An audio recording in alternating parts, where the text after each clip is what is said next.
Goeiemôre. Goeiemôre almal wat luister. Ek is bly julle het weer ingeskakel om saam met my bietjie te krap in die skrif. Ja, ek wil graag hê ons moet altyd die skrif nuut verstaan en kyk of daar iets nuuts is. Ek het hierdie afgelope tyd tussen Paasfees en Pinksterfees nou natuurlik na heelwat video's geluister en goed gelees oor Paasfees, oor Pinkster en moontlik op iets nuuts afgekom. Die tema van vanoggend is voordat die haan kraai. Ja, julle ken seker almal hierdie uitdrukking wat Jesus gebruik het toe hy met Petrus gepraat het, gesê het: "Voordat die haan kraai, gaan jy my verloon." Die vraag is dan eintlik waarna verwys Jesus? So mens lees dit so dikwels en mens ken die uitdrukking so goed en ons praat so baie daaroor en ons verstaan dit so mooi. Maar dit is interessant dat mense ook oor so 'n bekende gedeelte iets nuuts kan raak lees. Dis 'n bietjie spekulatief, maar kyk of jy met my saamstem oor wat ek vanoggend wil uitlig. Wat 'n moontlike verklaring kan wees van hierdie uitdrukking. So, kom ons bly na die skrif toe. So gewoonlik moet ons die skrif lees want ek praat oor die lig uit die skrif. En dit kom dan vanoggend uit Johannes 13. Net 'n paar versies. Johannes 13 van vers 36 af.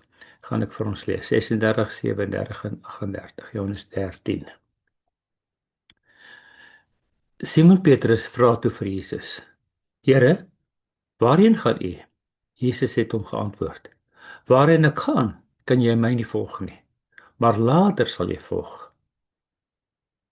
Maar Petrus sê vir hom: "Here, waarom kan ek U nie nou volg nie? Ek sal my lewe vir U aflê." Toe antwoord Jesus hom: "Sal jy jou lewe vir my aflê? Amen. Amen. Verseker sê ek vir jou, die haan sal beslis nie kraai voordat jy my 3 keer verloon het nie." Ja, ons kyk spesifiek na hierdie woorde. Die haan sal beslis nie kraai voordat jy my 3 keer verloon het nie.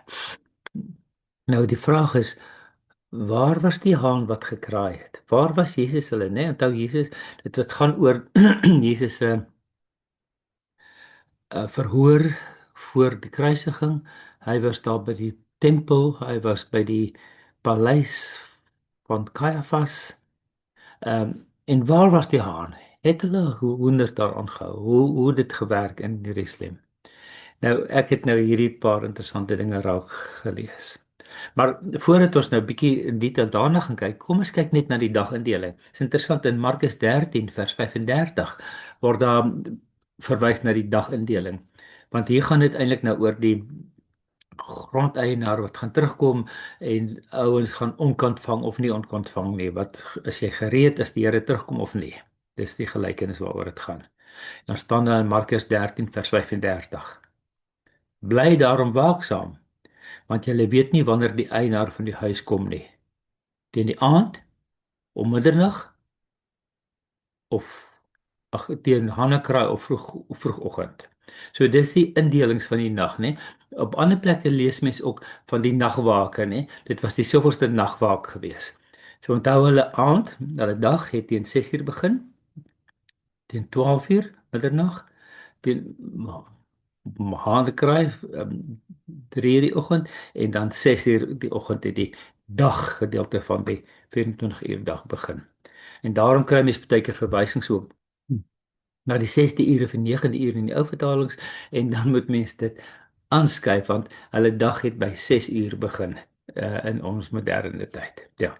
So dit was die 4 indelings van die dag in die Joodse lewe: die aand, die middernag, hanekraai en vroegoggend. Nou waarna verwys die hanekraai? Het die hane altyd op daardie spesifieke oomblik gekraai of wat was dit gewees? Dis interessant dat daar so verwysingkie ook is om die mense te sê pas op, wees wakker, wees waaksaam. Onthou Daar was nie wekkers in Jesus se tyd in die Bybel nie, in die Ou Testament se tyd. Natuurlik was daar nie wekkers, meganiese of elektroniese wekkers nie. En daarom moes daar op ander maniere aangedui word watter tyd dit is, watter tyd van die dag dit is. En onthou by die tempel as mens Levitikus lees, dan lees mens daar was altyd 'n oggendoffer gewees. Daar was 'n aandoffer, al sulke dinge. Maar wanneer moes die oggendoffer plaasvind? En hoe moes hulle geweet het presies wanneer die tyd is vir die oggendoffer? Nou volgens uit oorlewering was daar 'n tempelroeper gewees wat die priesters geroep het om te weet, julle moet opstaan. Dit is nou offertyd. Dit is nou oggendtyd. Dit is nou hanekraai. Nou omdat daar nie wekkers was nie, daarom het die plig om die priesters wakker te maak, gereed te maak vir hul daglikse offerande op die priesterdom geval. Op 'n tempelamptenaar wat na 'n hoë punt van die tempel sou klim en met 'n uitroep of 'n call die priesters wat in hulle kamers in die tempelgebied geslaap het wakker te maak sodat hulle die oggendoffer kon doen, né? Nou ons ken dit nie meer vandag nie, maar ons ken die moslimse call to prayer, né? Die moslim uitroep by 5:00 die oggend. Nou dit is iets soortgelyk wat hulle gehad het uh hierdie uitroep van hulle. Nou net so 'n kantaantekening rondom hierdie uitroep. Ehm ons weet nie, ek kon dit nie raak lees nie of dit fisies 'n uitroep is soos in die moslimwêreld nie, maar in die moslems het ook baie keer musiek of 'n geluid of 'n liedagtigheid. Nou moontlik het die Jode die ramshoringkie geblaas, die shofar geblaas. Moontlik het hy elke oggend hierdie amptenaar, tempelamptenaar, elke oggend op die hanekraai tyd die shofar geblaas. Maar so in die Engelse woord the call pas dan beter as die Afrikaanse woord uitroep, want 'n call kan verskillende dinge beteken. Dit kan ook 'n blaas, geluid of wat ook al. Interessant, in die Grieks word daar ook net van 'n soort van die stem of die geluid die gepraat. Dit is nie 'n roep soos in ons Afrikaanse woord nie. Ja.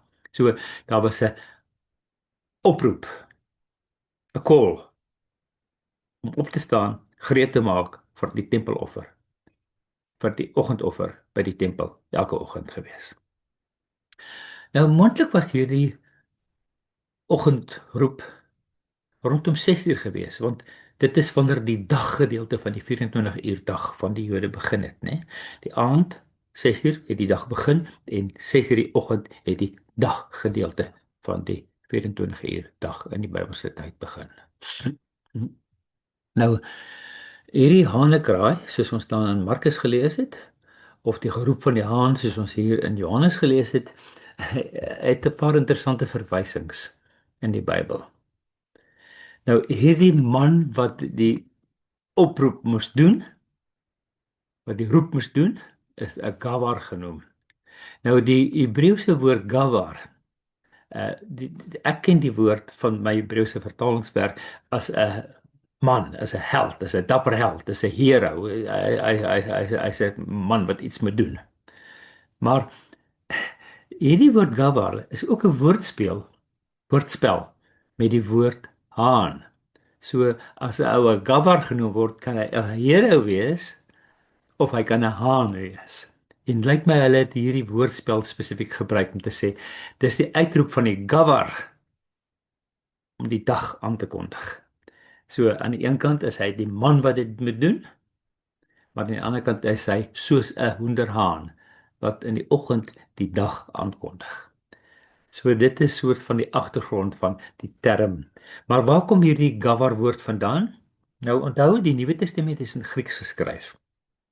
Maar Jesus hulle het Hebreëus Aramees gepraat. In die tempel het hulle Hebreëus gepraat. Dit was die tempeltaal gewees. Hebreëus en Aramees. Hebreëus en Aramees is soos Afrikaans en Hollands, baie naby mekaar, met amper soos dieselfde taal.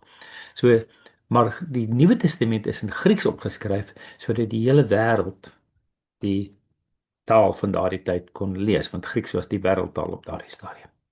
Nou hierdie Griekse uitdrukking, die roep van die haan, kom van die Griekse woorde af. Vir die Hebreëse woorde af. En hierdie Hebreëse woord is Kiryat Hagavar. Nou Kiryat is letterlik geroep, die lawaai, die stem van die Gavar. Nou soos ek sopas gesê het, Gavar kan dan letterlik beteken die hoenderhaan of dit kan beteken hierdie man, hierdie held, hierdie hero, hierdie sterk man, ja. So daar word verwys in die Mishnah Joma 1 vers 8 word daar verwys na die geroep van die tempelroeper of die tempelman, die geroep van die man by die tempel. Nou wat is die Mishnah? Nou die Mishnah is kommentaar op die Torah, net die Torah is die eerste 5 boeke van Moses. En die rabbies het dit vir die mense verklaar en aanvanklik was dit net mondelingse verklaringe, maar later so 200-300 jaar voor die geboorte van Christus is hierdie verklaringe dan mettertyd opgeskryf.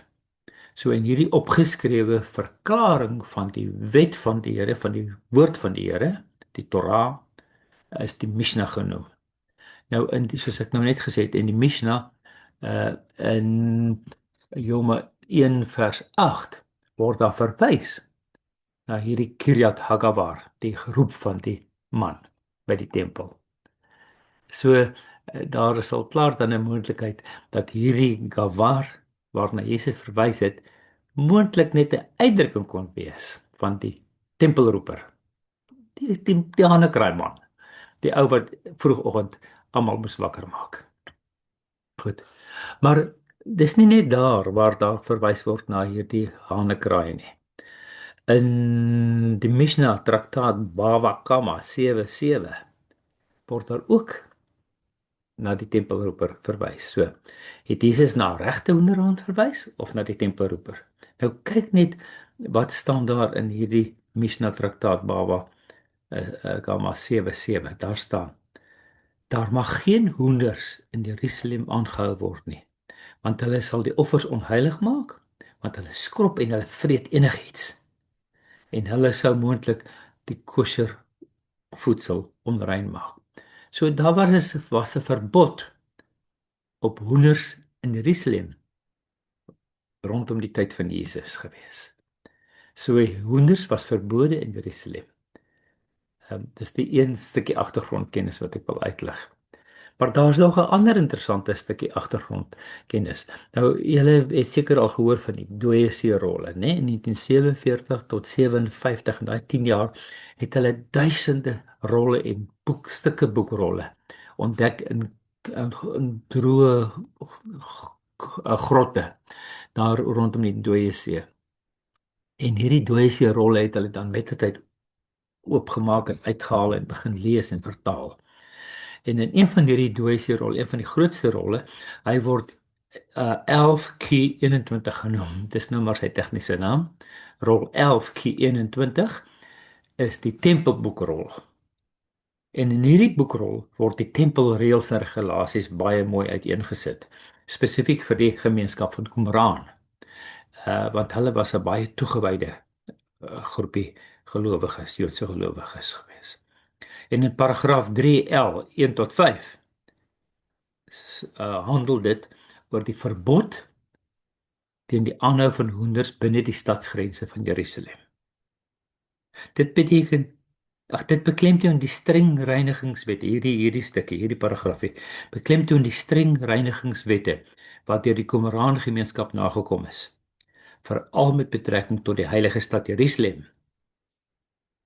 En dit is verskil so 'n bietjie van die breë praktyke van die Jode, maar hulle was baie streng daaroor dat daar geen hoenders in Jerusalem aangehou mag word nie, want dit kon moontlik siektes of onreinheid in die stad Jerusalem inbring, en as dan daar diere geoffer is, veral voëls geoffer is, sou hulle moontlik dan onrein wees weens die hoenders wat in die stad is. So, twee aanlangs uit die Mishnah en die dooie se rol bevestig dan dat daar in daardie tyd geen hoenders in Jerusalem mag gewees het nie. So, waarna verwys Jesus dan? Waarna het Jesus verwys toe hy vir Petrus gesê het, uh, jy sal my verloon voor die hanekraai, voor die haankraai. Baie moontlik het Jesus nie na 'n fisiese hoenderhaan verwys nie, maar het hy moontlik verwys na hierdie man wat daar by die tempel hierdie roep gemaak het om almal wakker te maak. Want almal het geweet, elke oggend rondom 6:00 is daar weer roep, sodat mense kan opstaan, die priesters gereed kan maak om die offers te bring. En Jesus het geweet, dit gaan kom. En Jesus het geweet, Petrus gaan voor die dag breek, nog gedurende daardie nag, waar hy daar saam met die diensmeisies en die ander werkers daar rondom die paleis van Caiaphas was, dat hy nie die guts sou hê om te erken dat hy Jesus se volgeling is nie. En so het Jesus dan verwys en sê, voor die hanekraai, voor hierdie tempelroeper, roep.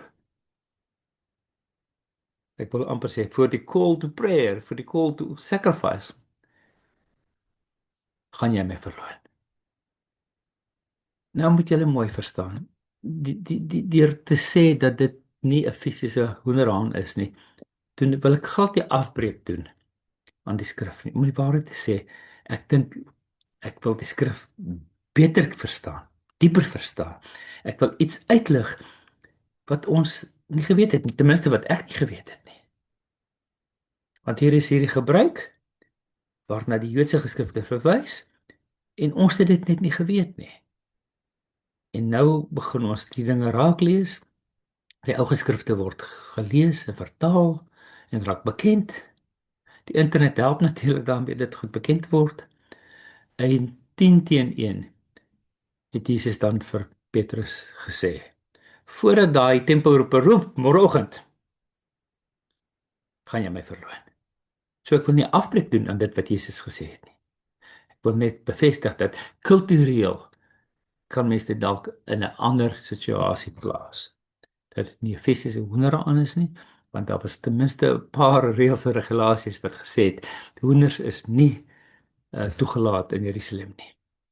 En daar was die gebruik gewees dat die tempelroeper elke oggend moes roep sodat die priesters gereed sou wees om vir die Here hulle oggendoffers gereed te maak en te bring.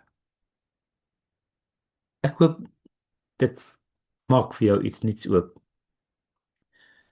En weet julle, daarom as ek dit goed dan opneem vir die radio, neem ek dit ook op vir op YouTube en onder my naam Roelie van der Spy begin al my video's met die woorde lees nuut. Want elke nou en dan lees ek iets nuuts. Ek wil elke keer as ek die skrif lees of die skrif bespreek, wil hê dit moet iets nuuts wees. Daar is altyd iets nuuts in die skrif. En ek hoop dat dit vanoggend vir jou ook iets nuuts oopgemaak het. Miskien vat jy dit nie. Dis reg. Maar kom bespreek dit saam met my.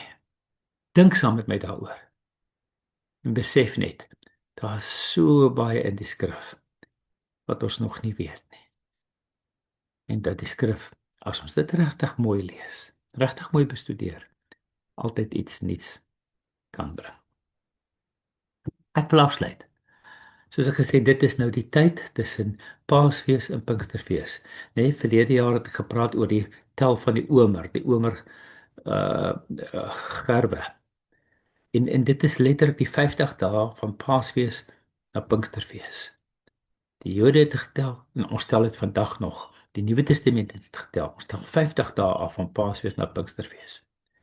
En hierdie 50 dae se aftel is om af te tel. Dis soos 'n lent, dis soos 'n vastyd, 'n gereedmaaktyd dat ons nuut kan word. Lees nuut in hierdie 50 dae. Word nuut in hierdie 50 dae. Dat Christus jou nuut maak in hierdie 50 dae. Sodat as Pinksterfees kom, en Jesus met sy gees oor ons wil uitstort, dan is ons gereed om die gees van Christus te ervaar en te ontvang, sodat ons nuut kan lewe, vernuwe kan lewe. Ons miskien is jy al vernuwe, maar ja, ons kan maar jaar na jaar weer vernuwe word deur die gees. En ek bid dat die gees jou, my, sal help, dat die skrif altyd nuut sal bly. En dan wil ek afsluit met die laaste woorde. Maar voor dit daarmee wil ek net sê, as jy my wil kontak my gerus op WhatsApp op 074 419 8353. Ja, my laaste woorde dan om julle mee te groet is: moenie 'n Petrus wees wat voor die wekker afgaan jou Here verloor. Want dis omtrent die rol wat hierdie hanekraai gespeel het in Jesus se tyd. Dit was soos die vroegoggendwekker. Ja, ons het deesdae ander wekkers, selfoonwekkers, ander wekkers. Maar Jesus het vir Petrus gesê: "Voor die wekker afgaan môreoggend, gaan jy my verloor." Kom ons probeer dan nuut lewe, nuut lees, sodat ons nie die Here verloor voordat die wekker môreoggend afgaan nie. Mag die Here jou seën, met jou wees en help dat jy sy skrif nuut lees, nuut verstaan en dat dit nuut sal wees in jou lewe en alles. Seën dan ook in hierdie dag. Tot die volgende keer. Mag die Here jou nuut maak.